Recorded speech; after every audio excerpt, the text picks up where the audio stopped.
its long and winding coastline, there is no place perhaps better known for its history, culture, and cuisine than Italy.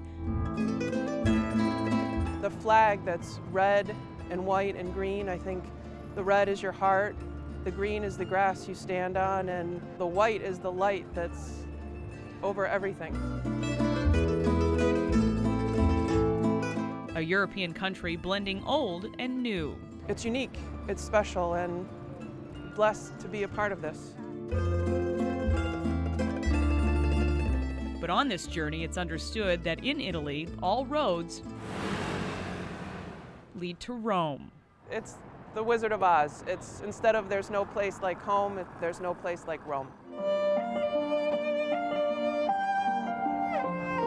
Rome is a beautiful place, rich with tradition and history.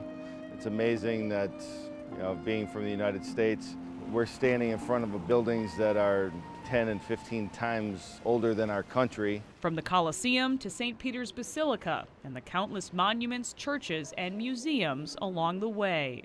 Rome is beautiful and boisterous and full of life. For the millions of people who make the trip each year, there is no denying the deeper meaning of Italy's capital city to the faithful of the Catholic Church. We're actually in a very exclusive area. It's where we meet Dennis and Mary Kay Quinn from Texas on a dream vacation to mark 30 years of marriage. Can't believe that we're going to be seeing Pope Francis and that we're sitting so close to him. This is the moment of a lifetime. I don't think I've ever been so close to something like this ever. It's almost overwhelming. St. Peter's Square at the Vatican fills each Wednesday with thousands of people for the papal audience, a chance to hear the Pope address his people in Italian and to pray.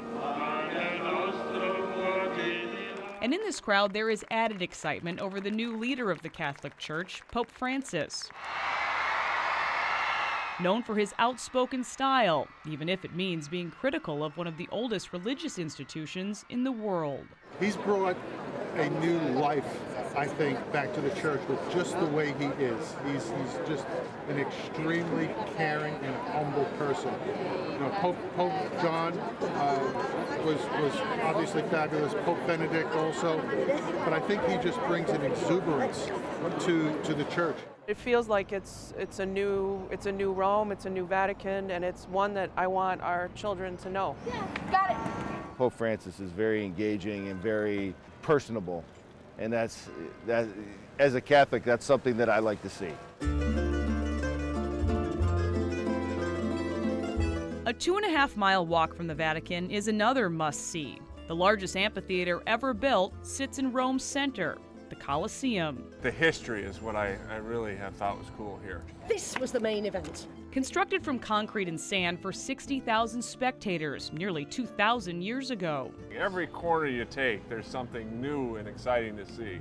Today we spent time down at the Colosseum. That's incredible. The last I've seen that is in a movie. And later on we're going to go down close and see it, because that's the important place where all the exciting things happen. Minnesota, our history is only hundreds of years old. You come here, it's back to thousands of years old. So it's really hard to even compare. You can't compare the artwork either. From Michelangelo to Caravaggio, every corner here tells a story.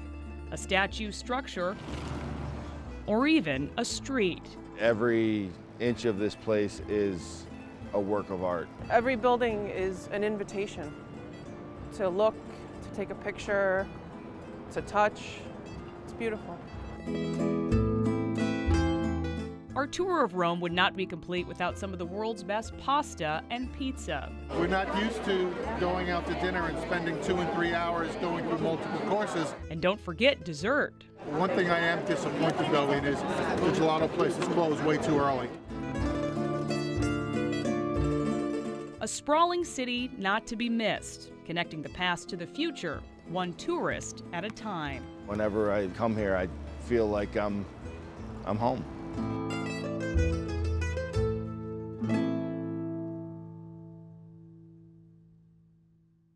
Life to the Max is brought to you by Lifetouch, photography for a lifetime.